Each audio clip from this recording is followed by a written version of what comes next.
kami mengucap syukur pagi hari ini.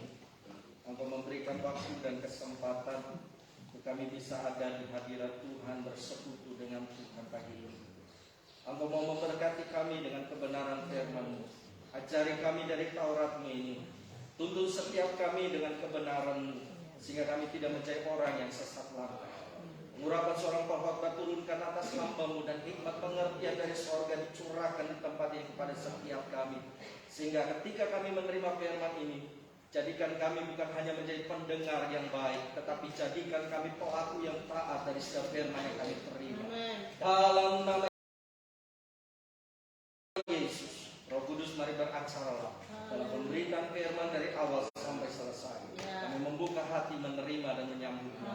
Dalam nama Yesus. Amin. Amin. Silakan duduk Bapak Ibu. Shalom. Shalom. Haleluya. Bersyukurlah kepada Tuhan kalau pagi hari ini kita bisa ada di tempat ini. Amin. Kita bisa berada di tempat ini dan bukan di rumah sakit. Bersyukurlah kepada Tuhan kalau hari ini kita bisa menghirup oksigen tanpa bantuan. Kita bisa menghirup oksigen tanpa tabung oksigen. Amin. Bersyukurlah kepada Tuhan kita bisa menyanyi, memuji Tuhan dan bersukacita dalam tangisan dan erangan karena kesakitan dan penderitaan. Tuhan baik buat setiap kita. Amin. Berapa banyak yang merasakan kebaikan Tuhan, berikan tepuk tangan yang meriah bagi Tuhan. Haleluya. Amin. Amin.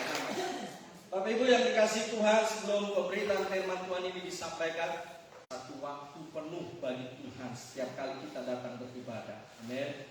Jangan kasih waktu yang setengah, seperempat bagi Tuhan.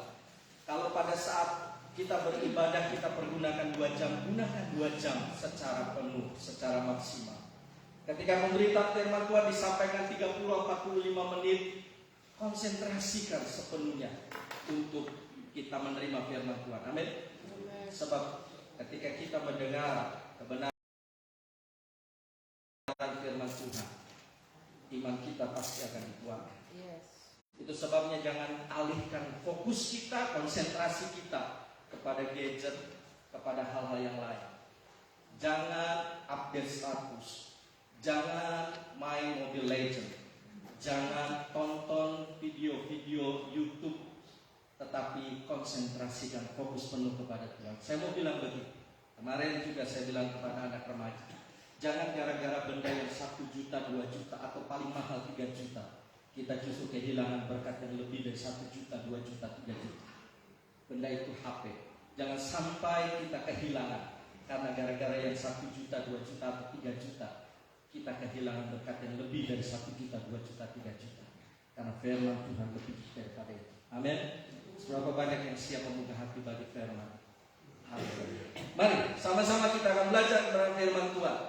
Nah, Bapak Ibu yang dikasih Tuhan, apa yang paling langka dan menghilang dari kehidupan banyak orang di akhir zaman ini? Menurut Bapak Ibu Saudara, apa yang paling langka yang akan menghilang dari kehidupan banyak orang di akhir zaman ini? Kira-kira apa yang akan langka dan menghilang dari kehidupan banyak orang di akhir zaman? Kira-kira apa menurut Bapak Ibu? Apakah uang akan menghilang, kekayaan akan menghilang, sukacita akan menghilang, damai akan menghilang, atau apa? Kira-kira apa menurut Bapak Ibu yang akan menjadi sesuatu yang langka, sesuatu yang akan menghilang dari kehidupan banyak orang di akhir zaman ini? Kira-kira apa Bapak Ibu? Kasih. Nah itu dia, kasih. Satu kata yang sangat sederhana, tetapi ini jadi peringatan serius. Kasih akan menjadi sesuatu yang langka dan akan menghilang dari kehidupan banyak orang di akhir zaman ini. Coba kita lihat Matius 24 ayat yang ke-12. Apa yang Yesus katakan? Kalau Bapak Ibu baca dalam perikop Matius pasal 24, itu bicara tentang khotbah Yesus tentang akhir zaman. Matius 24 ayat yang ke-12.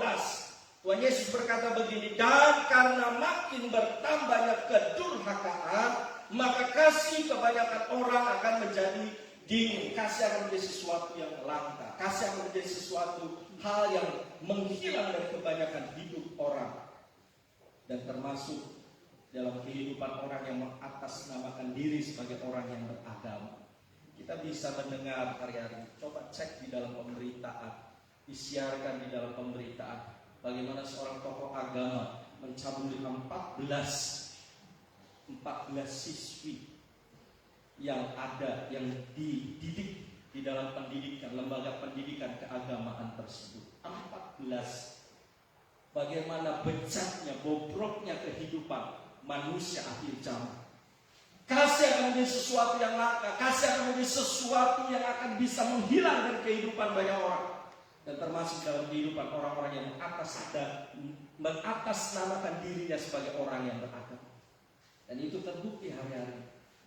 Dan kasih itu sesuatu yang sangat mahal hari-hari ini. Bayangkan, seorang ibu kandung bisa digugat oleh 5 anaknya gara-gara warisan. Padahal ibunya masih hidup. Biasanya kan warisan dibagi kalau orang tuanya udah gak ada. Tapi ini masih hidup. Minta supaya warisan itu dibagi. Bagaimana ibunya gak stres? Ya, ini yang sedang terjadi. Orang tua kandung bisa membunuh anak kandungnya. Anak kandung bisa membunuh orang tuanya. Ini yang sedang terjadi dalam kehidupan manusia akhir zaman. Kasih akan menjadi sebuah hal yang mahal dalam kehidupan manusia. Dan Yesus mengatakan, karena bertambahnya kedurhakaan maka kasih kebanyakan orang akan menjadi menghilang. Dan oleh sebab itu pelajaran tentang kasih adalah pelajaran yang paling fundamental, yang paling mendasar, yang harus ada dan tidak boleh menghilang dari kehidupan gereja Tuhan. Kenapa? Kalau sampai ini menghilang, berarti dasar gereja rapuh. Dasar kehidupan kerohanian manusia jadi rapuh. Tanpa kasih tidak ada kekuatan sama sekali. Dan Alkitab justru mengatakan kasih itu adalah gambaran daripada Tuhan itu sendiri. Karena Alkitab sendiri yang mengatakan, kalau kita bicara tentang Tuhan, kalau disimpulkan pribadi Tuhan dengan satu kata, maka kata itu kita akan temukan adalah kasih. Kenapa? Karena Alkitab sendiri bilang, Allah itu kasih. Memang Dia Allah yang adil. Dia Allah yang tidak membiarkan kejahatan. Dia tidak membiarkan dosa. Tetapi Dia mengasihi orang yang berdosa. Dia mengasihi orang yang melakukan kesalahan kalau bertobat. Jadi kasih sesuatu yang fundamental, sesuatu yang mendasar, yang harus ada. Sebuah bangunan tidak akan menjadi kokoh dan kuat kalau fondasinya rapuh. Amin. Orang bisa bangun dengan bahan material yang mahal sekalipun, tapi kalau fondasinya tidak kuat, percuma bangunan itu dibuat dengan material yang mahal-mahal. Katakanlah bisa saja materialnya dari luar negeri, percuma kalau fondasinya tidak kuat. Fondasi itu harus benar-benar kuat. Dan fondasi kehidupan iman percaya kita adalah kasih. 1 Korintus 13 ayat 13 mengatakan tinggal 3 hal, yaitu iman, pengharapan, dan kasih. Dan yang paling besar dari ketiganya adalah kasih. Sebab tanpa ini fondasinya rapuh. Bayangkan ketika kasih menghilang dari kehidupan gereja, gereja pasti akan menjadi kacau balau. Ketika kasih menghilang dari rumah tangga pasti akan menghadapi kekacauan. Kalau kasih akan menghilang dari kehidupan persahabatan, maka persahabatan itu akan jadi hancur. Kacau balau. Tidak akan ada kedamaian dan ketenangan kalau fondasinya rapuh. Mari kita lihat hari ini Yohanes pasal 13 ayat 34 dan 35. Yohanes pasal 13 ayat 34 dan ayat yang ke-35. Demikianlah firman Tuhan, Aku memberikan perintah baru kepada kamu, yaitu supaya kamu saling mengasihi sama seperti Aku telah mengasihi kamu, demikian pula kamu harus saling mengasihi. Dengan demikian semua orang akan tahu bahwa kamu adalah murid-muridku, yaitu jikalau kamu saling mengasihi. Tuhan Yesus memberitahukan kepada setiap kita, ciri kehidupan kita orang percaya bukan ditentukan dari aksesoris politik, bukan ditentukan dari aksesoris keagamaan, tetapi ditentukan dari adanya kasih dalam kehidupan kita. Dan Yesus memberikan pengajaran ini kepada murid-murid. Bapak Ibu baca Yohanes pasal 13, ini peristiwa di mana Yesus mencuci kaki para murid. Kerendahan hati yang dimiliki oleh Yesus. Seharusnya yang dibasuh kakinya adalah Yesus, tapi justru Yesus yang membasuh kaki murid-murid. Dan ini melambangkan kerendahan hati dan cintanya Tuhan kepada setiap murid-muridnya.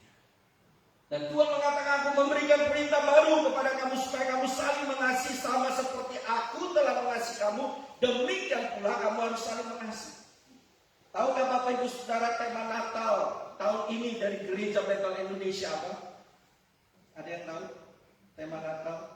Tema Natal dari Gereja Bethel Indonesia tahun ini adalah kasih Kristus menggerakkan persaudaraan.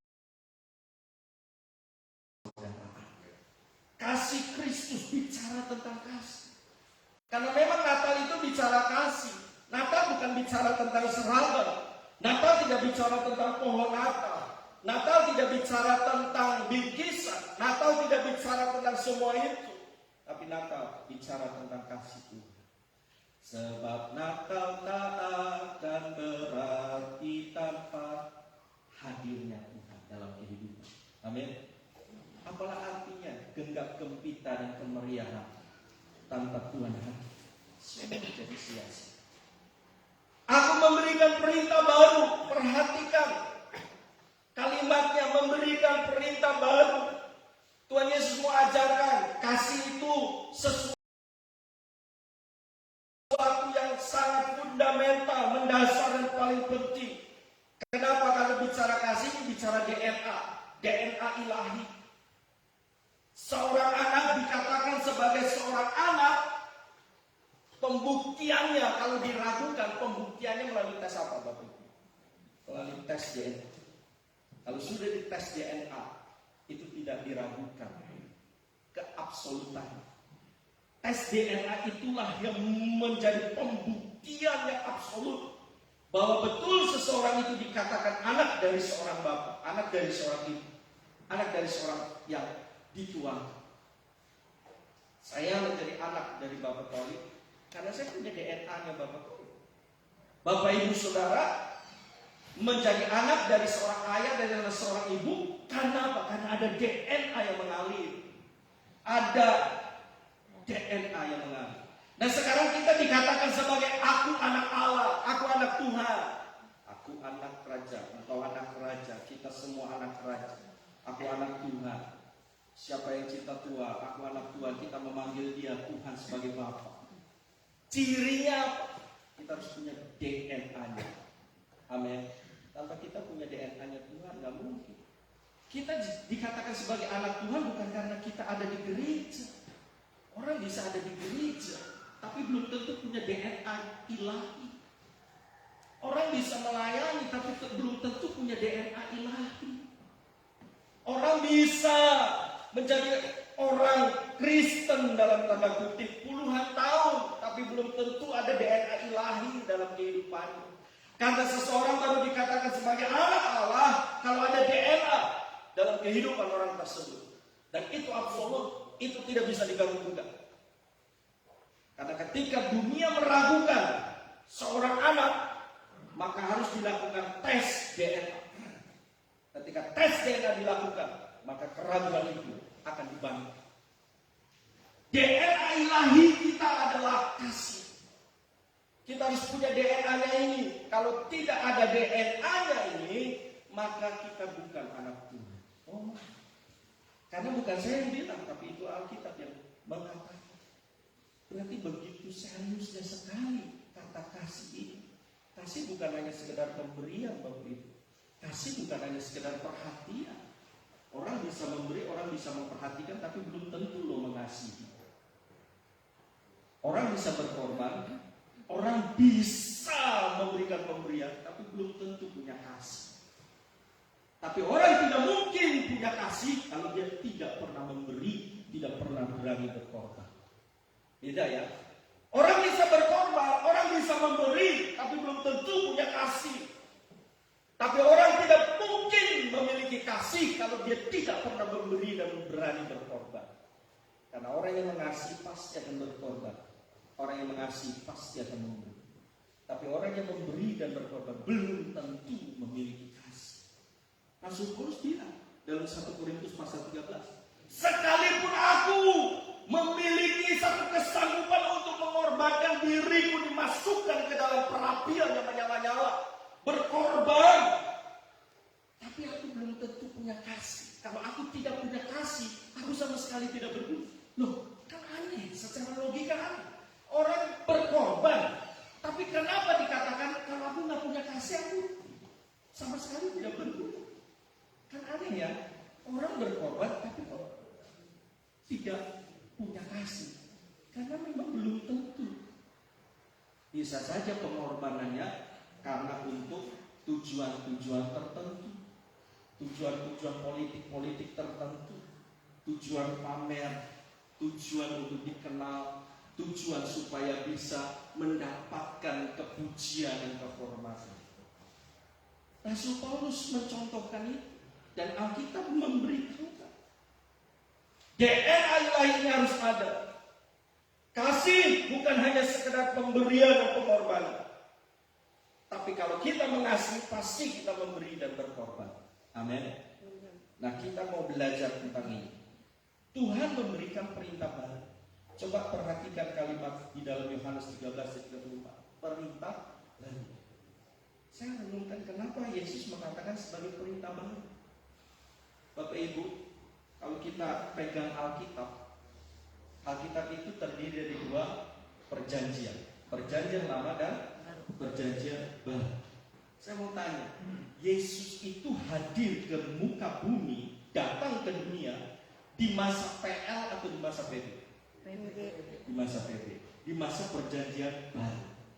Tetapi ketika Yesus hadir, hukum apa yang masih dipakai? Menurut Bapak Ibu, hukum apa yang masih dipakai?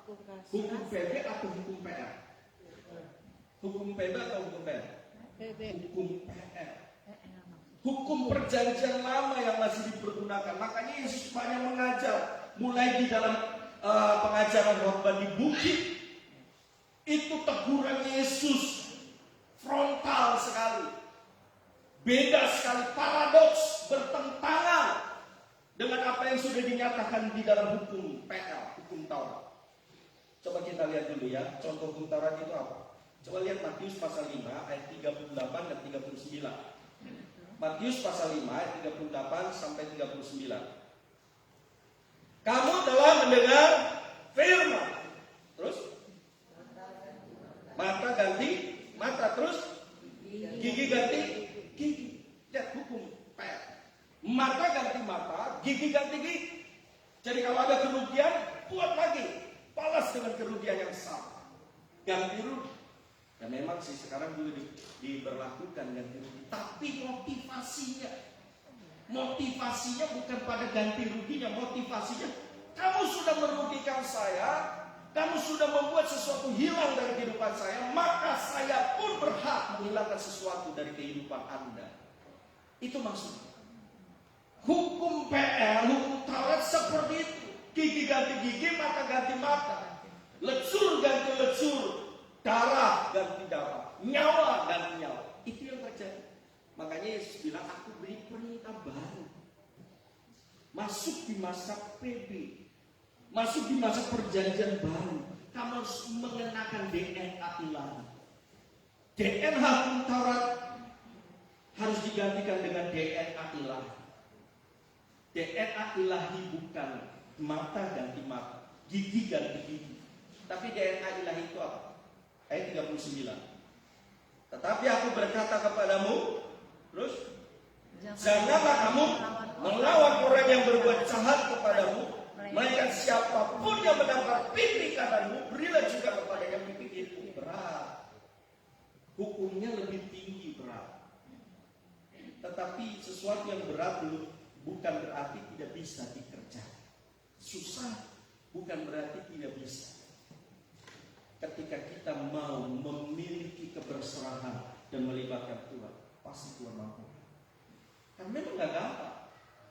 Beri pipi, ditangkap pipi kiri, kasih pipi kanan. Udah sakit pipi kiri, kasih lagi satu lagi. Waduh. Bagaimana kalau yang namparnya itu badannya tinggi besar?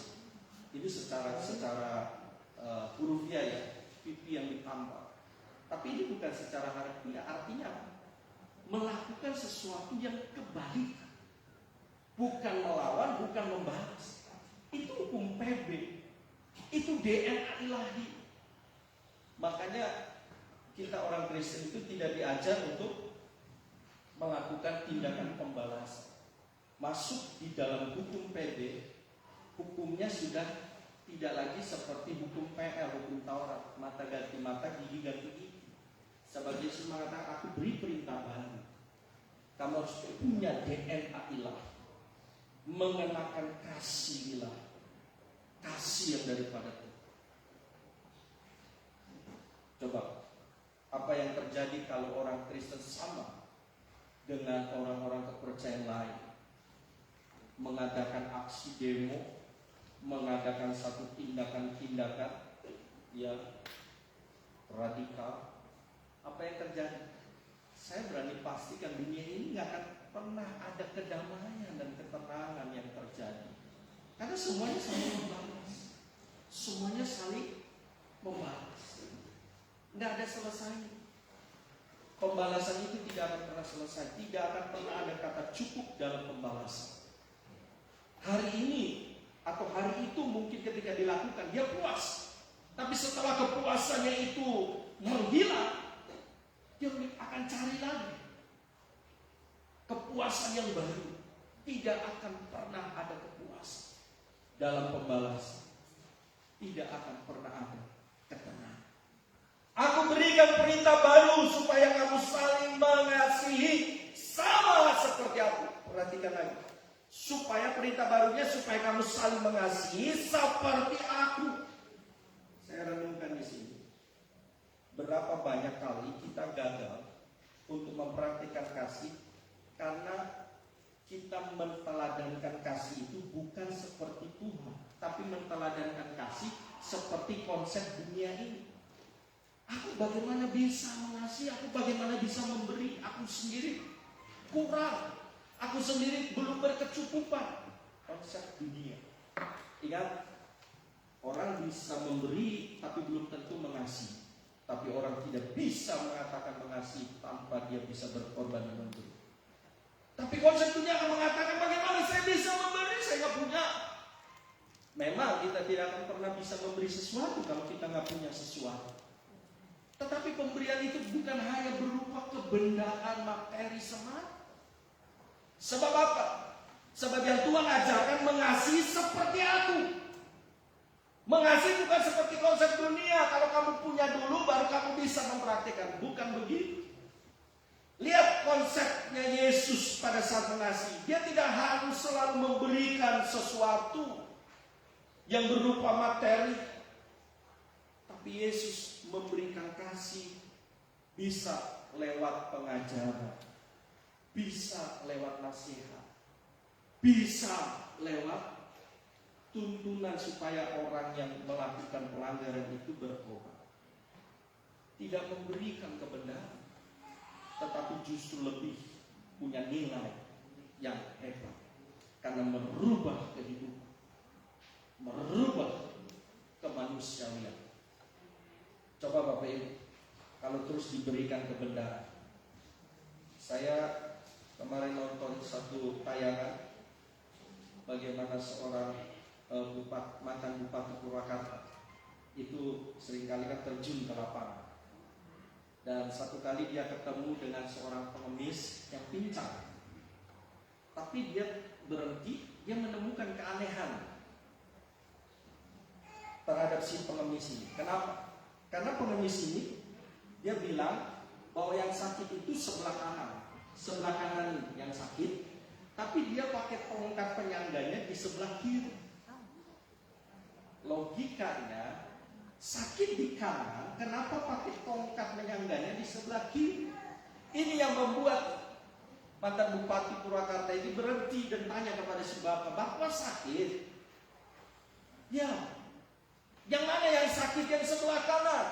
Tapi kenapa Bapak sakit sebelah kanan kok pegang tongkat penyangganya di sebelah kiri? Harusnya kan sebelah kanan, Pak. Di sana sebelah kanan. yang nggak apa-apa itu. Nggak bisa begitu Pak. Nah akhirnya dimulailah interogasi. Bapak orang mana? Dia mulai berbelit. Dan akhirnya diminta, coba lihat KTP-nya. Ternyata tidak sesuai dengan apa yang dia ucapkan. Dia bukan orang warga Kabupaten Karawang, tapi warga Kabupaten Subang. Satu poin, dia sudah salah. Ya, dia sudah mengatakan bahwa warga dari Kabupaten Karawang, padahal di KTP-nya warga Kabupaten Subang. Lalu kemudian dia juga sudah salah dalam menggunakan tongkat penyangga. Sakit di sebelah kanan, pakai tongkatnya di sebelah kiri untuk menyangga. Lalu dia bilang begini, Bapak kan masih sehat, masih kuat. Bapak tidak boleh mengemis. Bapak harus kerja. Kan masih banyak pekerjaan di tempat Bapak tinggal. Kerja, jangan ngemis. Bapak masih kuat. Karena saya masih lihat Pak di daerah Bapak kunjungan bahwa ada yang usianya lebih tua daripada Bapak masih kerja, bukan jadi pengemis. Ya gimana Pak, saya mau kerja tapi saya nggak punya modal. Bapak butuh modal apa? Ditawarin seperti itu. Bapak butuh modal apa? Ya saya sih pengennya kerja jual kerang katanya. Berapa sih modal untuk jual kerang? Ya kurang lebih 500.000. Cukup 500.000? Ya cukup sih. Oke, saya akan kasih. Kata Pak Dedi, saya akan kasih. Tapi ketika mau dikasih 500.000 ini, dia bilang, tapi kan saya juga butuh motor Pak untuk kelilingnya. Dan mulai saat itulah Dedi mengatakan, wah Bapak udah gak benar. Orang Sunda bilang begini, dikasih hati pengen rokok ampola. Dikasih hati ini ngeroboh ampola. Udah dikasih nih, mau dikasih modal 500, minta motornya. Jadi Bapak mau supaya saya kasih motor juga? Iyalah, nanti kelilingnya seperti itu. Wah, ini ada sesuatu yang gak beres. Kasih bukan berarti harus memenuhi setiap keinginan, tetapi dalam kasih ada unsur untuk mengarahkan dan mendidik. Perintah baru yang diberikan supaya kamu saling mengasihi. Kasih itu tidak hanya dalam bentuk pemberian materi, tapi diarahkan. Itu juga bentuk kasih. Hukum Taurat tidak seperti itu. Hukum Taurat mengatakan mata ganti mata, gigi ganti gigi. Tapi pagi hari ini kita mempelajari firman Tuhan. Aku beri perintah baru. Perintah yang tidak sama seperti perintah hukum Taurat, hukum keagamaan. Mata ganti mata, gigi ganti gigi, lecur ganti lecur. Coba kita lihat 2 Yohanes pasal 1 ayat yang ke-9. 2 Yohanes 1 ayat yang ke-9. Apa bunyi Alkitab dalam 2 Yohanes? Bukan Injil tapi surat Yohanes. 2 Yohanes pasal yang pertama ayat yang ke-9. Setiap orang yang tidak tinggal di dalam ajaran Kristus, tetapi yang melangkah keluar dari situ, tidak memiliki Allah. Sekali lagi, setiap orang yang tidak tinggal di dalam ajaran Kristus, tetapi melangkah keluar dari situ, tidak memiliki Allah. Saya mau tanya, ajaran tentang kasih itu ajaran agama atau ajaran dari Kristus? Kasih itu ajaran dari Kristus, bukan ajaran dari agama, bukan ajaran dari gereja. Gereja hanya menerus. Hamba-hamba Tuhan, para pendeta, berkhotbah hanya menerus. Itu bukan pengajaran gereja. Itu bukan pengajaran agama. Itu ajaran Kristus. Tadi kita baca sendiri kan Yohanes 13. Aku beri perintah baru. Kasih itu ajaran Kristus. Nah, sekarang dari 2 Yohanes 1:9, setiap orang yang tidak tinggal di dalam ajaran Kristus, tetapi yang melangkah keluar dari situ, tidak memiliki Allah. Serius Bapak Ibu. Orang lebih senang punya 1 juta, 2 juta, 1 miliar, 2 miliar, daripada orang memiliki Tuhan dalam kehidupan. Mau contoh, mau bukti. Saya kemarin bersama dengan beberapa anak remaja saja, ibadah remaja hujan deras. Saya mau bilang begini, kalau pencarian untuk beribadah kepada Tuhan dengan pencarian bagi uang 1 juta, itu yang hadir lebih ramai di mana? Di dalam pembagian 1 juta atau dalam kegiatan kerohanian? 1 juta dikejar, hujan gede pun dikejar. Tapi coba kalau tidak ada, belum tentu. Kasih itu berani berkorban, kasih berani memberi. Tapi orang yang berkorban dan memberi belum tentu mengasihi. Tapi kalau orang memiliki kasih, pasti akan berkorban, pasti akan memberi. Siapa yang tidak tinggal di dalam ajaran Kristus, tetapi yang melangkah keluar dari itu, tidak memiliki Allah. Serius, tidak memiliki Allah. Pertanyaan saya, kalau seseorang tidak memiliki Allah, dia 10 tahun jadi orang Kristen, dia jadi orang Kristen 20 tahun, dia aktif ke gereja, dia aktif beribadah, tapi tidak memiliki Allah. Lalu suatu saat dia mati, dia akan kemana Bapak Ibu? Kira-kira akan kemana? Halo? Berat ya jawabnya. Kira-kira akan kemana? Akankah pulang ke rumah Bapak? Akankah ke surga? Tidak memiliki Allah. Sekarang siapa yang punya surga? Siapa yang punya kerajaan kekal itu? Yang punya kerajaan kekal bukan Abraham, yang punya kerajaan kekal bukan Daud, yang punya kerajaan kekal bukan rasul-rasul. Tapi Tuhan Allah sendiri yang punya. Namanya Yesus. Namanya Yesus. Nah sekarang orang tidak punya Allah, tidak memiliki Tuhan, tidak ada Yesus. Bisa? Tidak. Sederhana saja sekarang Bapak Ibu. Adakah seseorang bisa masuk ke rumah Bapak Ibu kalau orang tersebut tidak punya hubungan atau saling mengenal Bapak Ibu? Bisa masuk? Atau Bapak Ibu bisa mempersilahkan orang tersebut masuk? Nggak mungkin. Orang yang tidak dikenal, orang yang nggak punya hubungan, siapa lu? Kurang ajar, berani-beraninya masuk ke rumah aku. Siapa kamu? Pencuri ya? Kamu mau mencuri ya? Nggak mungkin bisa masuk, nggak mungkin dipersilahkan. Kalaupun mau dipersilahkan, diinterogasi dulu di luar. Bapak siapa? Atau ibu siapa? Tujuannya apa mau ke sini? Kan diinterogasi dulu. Nggak mungkin langsung, kamu silakan masuk. Nah, sekarang orang mau masuk kerajaan Allah, tapi tidak memiliki Allah dalam hidup, tidak punya hubungan dengan Tuhan. Apa cirinya orang punya hubungan dengan Tuhan? DNA ilahi harus ada. Tanpa DNA ilahi nggak mungkin. Kasih adalah DNA ilahi. Pelajaran tentang kasih ini saya percaya bukan baru pertama kali diberitakan. Sering. Tetapi persoalannya sekarang adalah kasih bukan untuk dibicarakan, kasih untuk dipraktekkan. Amin. Kasih bukan untuk dibicarakan, kasih bukan untuk diwacanakan, kasih bukan untuk direncanakan, tapi kasih untuk dipraktekkan.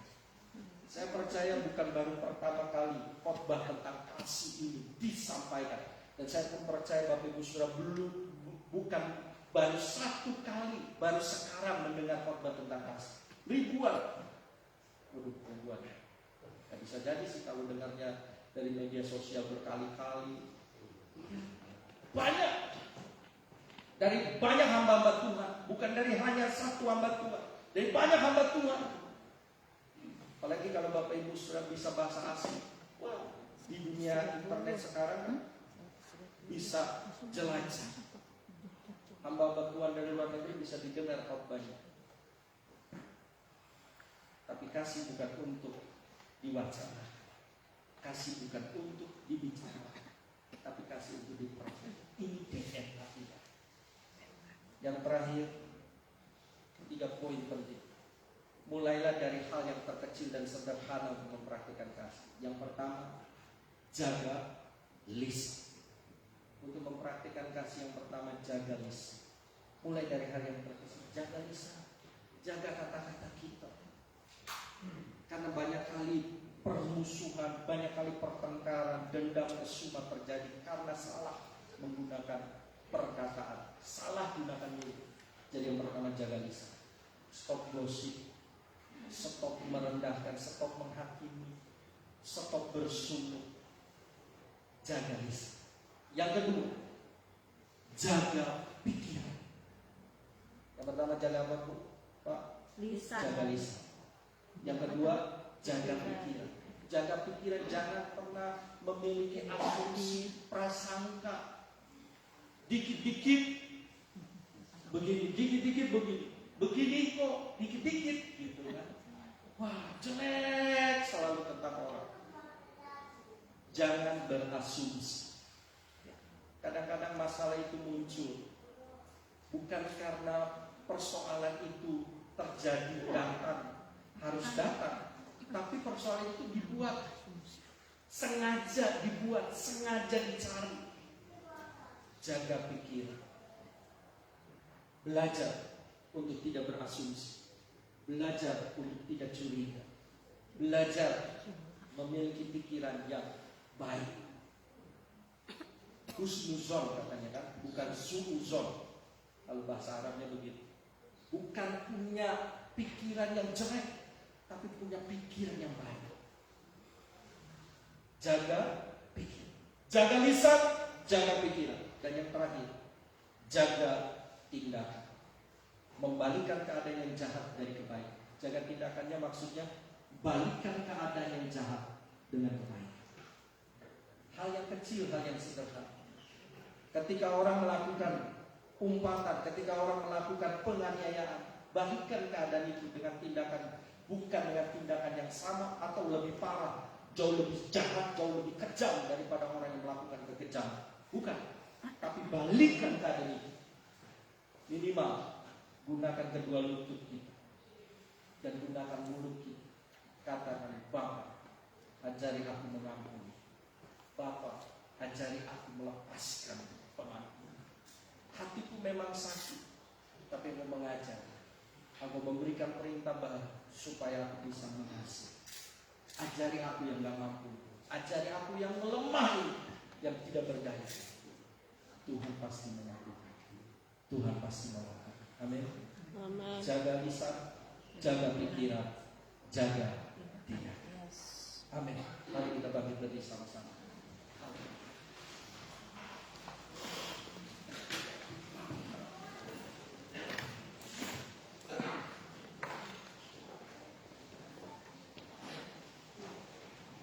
Minta kesanggupan dan kekuatan yang daripada Tuhan. Kita berjalan dalam kasih ilahi. Beri aku hati Tuhan. Beri aku sebuah kehidupan untuk hidup memuliakan dan mengasihi. Aku mau cinta Yesus selamanya. Aku mau cinta Yesus selamanya. Orang yang hidup dalam ajaran Kristus, dia tidak akan kehilangan Kristus. Tapi orang yang keluar dari ajaran Kristus, dia tidak memiliki Kristus. Dan saat orang tidak memiliki Kristus, maka resikonya itu cukup serius. Bukan hanya kehilangan harta yang sementara, tapi dia kehilangan keabadian. Dia akan kehilangan kekekalan.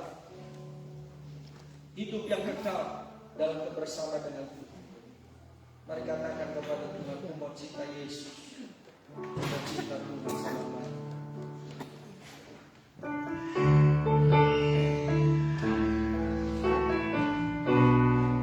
Ajari setiap kali Tuhan. Beri kami kemampuan dan kesanggupan dalam keterbatasan dan kelemahan kami. Sempurnakan kami untuk melaksanakan perintah baru-Mu ya Tuhan. Kami saling mengasihi seperti Tuhan.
memberikan kesanggupan bagi kami.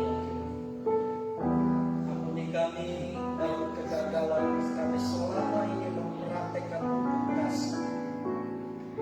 DNA ilahi itu yang belum kami miliki, Tuhan jamah setiap kami, supaya mulai hari ini DNA ilahi itu ada pada kami, sehingga kami bukan hanya mengaku dengan pengakuan yang kosong, mengucapkan suara yang tanpa arti, mengatakan kami anak Tuhan, tapi sebetulnya kami tidak punya DNA ilahi. Hari ini kami belajar kebenaran firman. Biarlah DNA ilahi itu mengalir dalam kehidupan kami. Kasih sebagai DNA ilahi. Beri kami kesanggupan untuk kami bisa menjaga lisan, untuk kami bisa menjaga pikiran, untuk kami bisa menjaga tindakan, supaya dunia melihat dan mengetahui bahwa kami adalah murid-murid, bahwa kami adalah anak-anak Allah.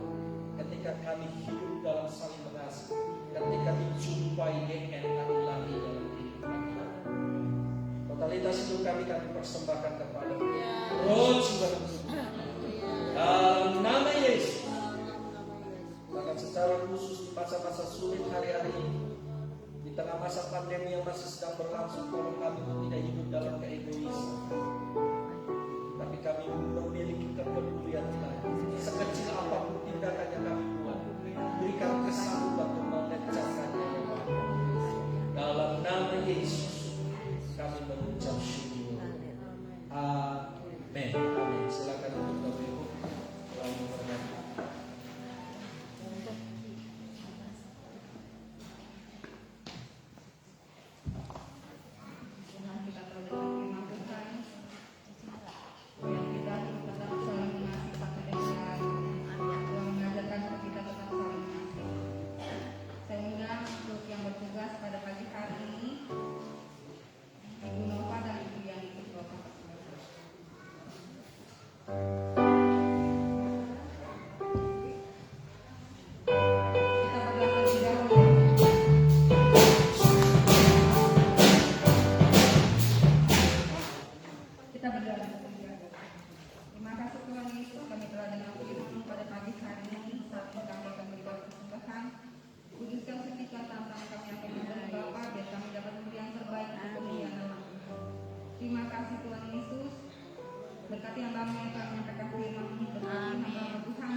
Desember 2021.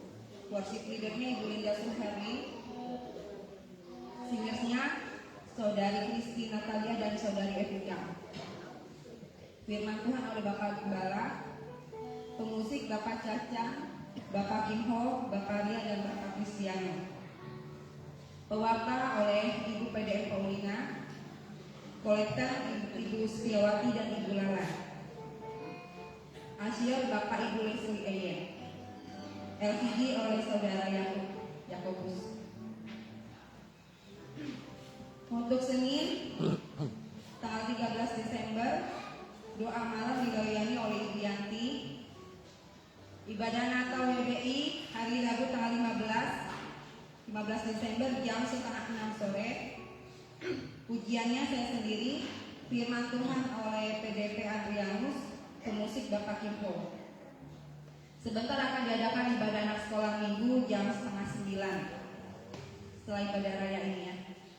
Yang berulang tahun pekan ini yaitu Ibu Iin Suwarni tanggal 13 Desember. Ya sedang sibuk untuk mengurus anaknya pernikahan, tidak hadir, tidak perlu kita nyanyikan panjang umurnya.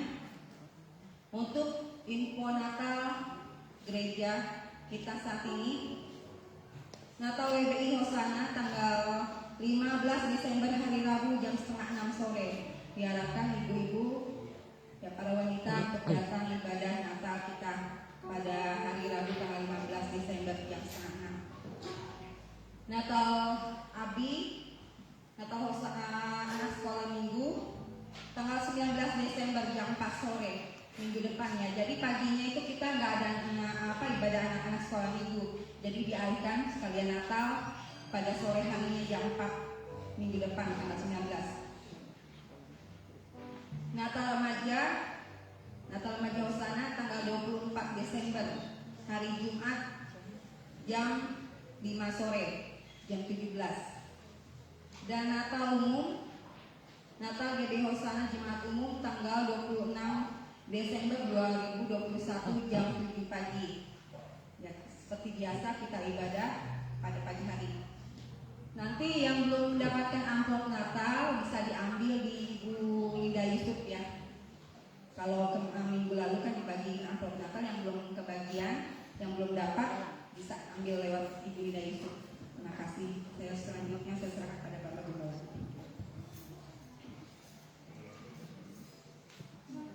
Ya, mari kita doakan juga pelaksanaan pernikahan Andri atau Andriana Venus, anak sulung dari Bapak Kimbo dan Ibu Cini, yang akan dilaksanakan pada jam setengah 11 siang di aula Paris Hotel. Ya. Baik pemberkatan pernikahan lalu dilakukan untuk catatan sipil dan sekaligus juga resepsi di tempat yang sama di aula Paris Hotel. Dan minggu yang lalu Ibu Cini di tempat ini mewakili keluarga sudah menyampaikan maaf sebesar-besarnya karena keadaan situasi tidak membagikan undangan kepada seluruh jemaat. Ya, mungkin ada yang tidak terima, ya mohon dimaafkan karena memang keadaan situasi saat ini ya, kita memang harus mentaati protokol kesehatan yang diadakan pemerintah. Beberapa hari yang lalu juga Kapolres bersama stafnya termasuk dan pinjauan baru mengunjungi gereja kita juga dan gereja-gereja lain di Kabupaten Subang ini untuk ya menginspeksi lah bagaimana persiapan gereja-gereja di dalam merayakan Natal tahun 2021 ini, di mana pemerintah mengimbau Natal diadakan secara sederhana, ya tak usah selebrasi murah gitu ya, tapi intern dan sederhana untuk menjaga ya keselamatan kita bersama. Ya, kita menjaga keselamatan sendiri berarti menjaga keselamatan orang lain juga. Puji Tuhan, saya di sini juga berterima kasih pada semua saudara-saudara yang telah mendoakan kami ya bahwa acara dari keponakan kami itu lamaran kemarin sudah terlaksana dengan baik, dan kami hambanya dan istrinya ya kedua bersama saudara Giarto bisa pulang pergi tanggal 8 Desember dan 11 Desember kemarin kembali ke rumah setengah malam ya 12-an. Puji Tuhan memberi kesehatan, kekuatan kepada kami sehingga sebentar nanti juga hambanya Andreas Tenius dan Natalia Kristi, calon istrinya dari Jakarta. Mari kita doakan, kita bangkit berdiri.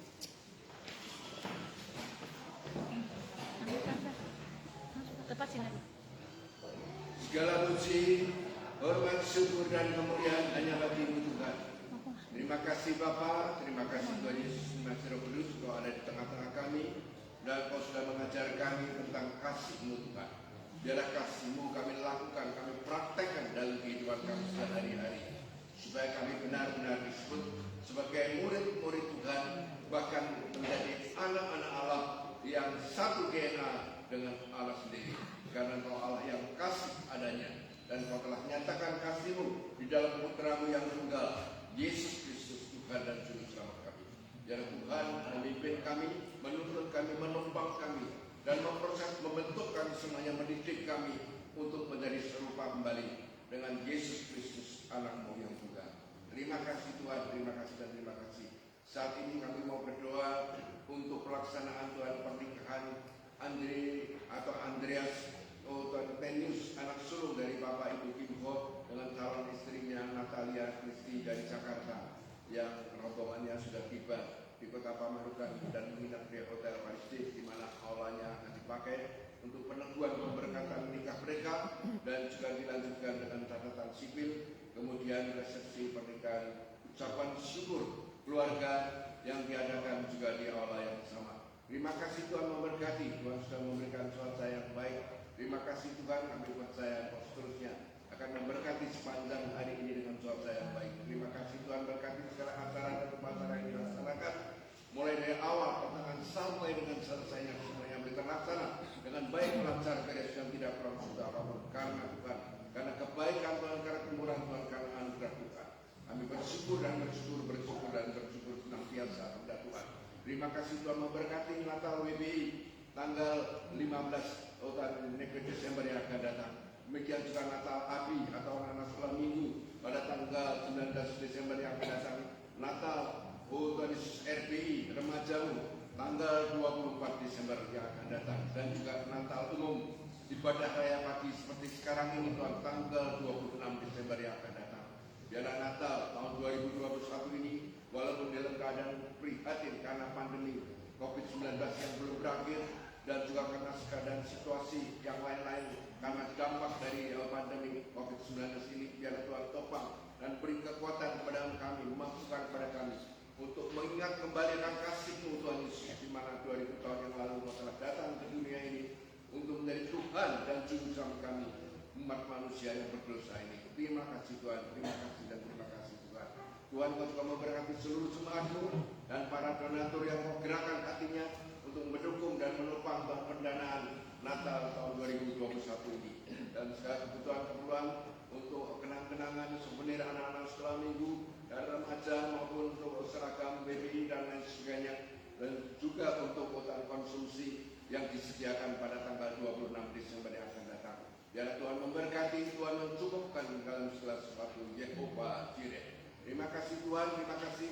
Kami juga berdoa untuk umat-Mu Tuhan, jika ada di antara mereka yang mengalami sakit, juga gangguan kesehatan mereka Tuhan, biar Tuhan lawan, Tuhan jamah oleh bilir-bilir Yesus, Kau sembuhkan mereka. Dan jika ada di antara mereka yang mengalami pergumulan-pergumulan, kami percayakan kebenaran firman-Mu, bahwa Tuhan tidak membiarkan dan meninggalkan kami. Tuhan tidak membiarkan kami dicobai melampaui kekuatan dan kemampuan kami. Pada saat dan waktunya Tuhan membukakan jalan dan memberikan jalan keluar kepada kami semuanya. Terima kasih Tuhan, biarlah kami selalu bersandar, bergantung, berserah, berharap hanya kepada Engkau Tuhan. Kami hanya mau mengandalkan Tuhan sepenuhnya.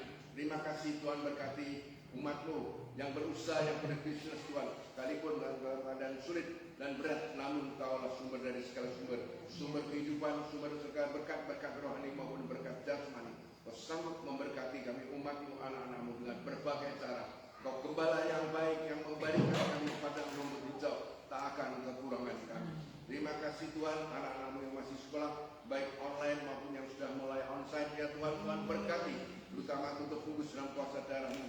Berilah kesehatan, kekuatan kepada umat-Mu, anak-anak-Mu Tuhan. Terima kasih Tuhan, hindarkan, jauhkan dari serangan sakit penyakit, virus-virus corona COVID-19 dengan berbagai varian barunya. Tuhan, jauhkan dari kehidupan umat-Mu, anak-anak-Mu, hamba-hamba-Mu yang Kau kasih, Tuhan, sejauh barat, selatan, timur. Terima kasih Tuhan, terima kasih dan terima kasih. Tuhan, kami berdoa untuk negara dan bangsa Indonesia. Ampuni bangsa dan rakyat Indonesia, Tuhan. Selamatkan Indonesia, lindungi Indonesia, pulihkan keadaan Indonesia, Tuhan. Demikian pula Tuhan, negara-negara bangsa-bangsa yang lain kami doakan Tuhan, pulihkan keadaan mereka Tuhan, terutama melalui apa yang Kau izinkan terjadi ini. Kalau Kau sadarkan seluruh umat manusia untuk bertobat, berbalik kepada Tuhan dan membuka hati menyambut Engkau sebagai Tuhan dan Juru Selamatnya. Selama kesempatan masih Kau berikan, biarlah setiap manusia mempergunakan kesempatan yang Tuhan berikan dengan sebaik-baiknya. Terima kasih Tuhan, terima kasih. Khusus kami memberkati kota Pamanukan, ya Tuhan, Kabupaten Subang dan Jawa Barat, di mana Engkau akan membuat atau menempatkan kami di dalamnya, supaya kami menjadi alat-Mu, menjadi orang saksi-Mu, dan menjadi orang saluran dan berkat-Mu untuk memberkati kota, daerah, wilayah di mana kami berada. Terpujilah Kau Tuhan selama-lamanya. Di dalam nama Bapa, Anak dan Roh Kudus kami mengucapkan syukur. Dan sekarang saudara-saudaraku yang kasih, ladahkanlah tangan-Mu kepada Tuhan, yakini dan imani dengan sungguh-sungguh. Kita menyembah Dia, Tuhan yang berfirman, Tuhan yang berjanji dan tidak pernah mengingkari janjinya. Oleh sebab itu bisa menadahkan tangan kita kepada Tuhan dengan iman sepenuhnya dan meyakini Tuhan pasti menggenapi janji-janjinya dalam kehidupan setiap orang, setiap anak-anaknya yang beriman dengan sungguh-sungguh kepada-Nya. Sekarang saudara-saudaraku yang terkasih, Tuhan memberkati saudara-saudara dan memberikan kasih karunia-Nya. Tuhan menyinari saudara-saudara dengan sinar wajah-Nya dan memberikan perlindungan-Nya.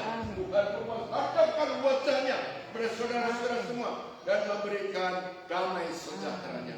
Oleh sebab itu pulanglah ke rumahmu masing-masing dengan membawa damai sejahtera Allah Bapa, kasih karunia dan anugerah di dalam Putranya yang tunggal Yesus Kristus, persekutuan dan Roh Kudus-Nya mulai pagi hari ini sampai Yesus datang kedua kalinya. Maranatha.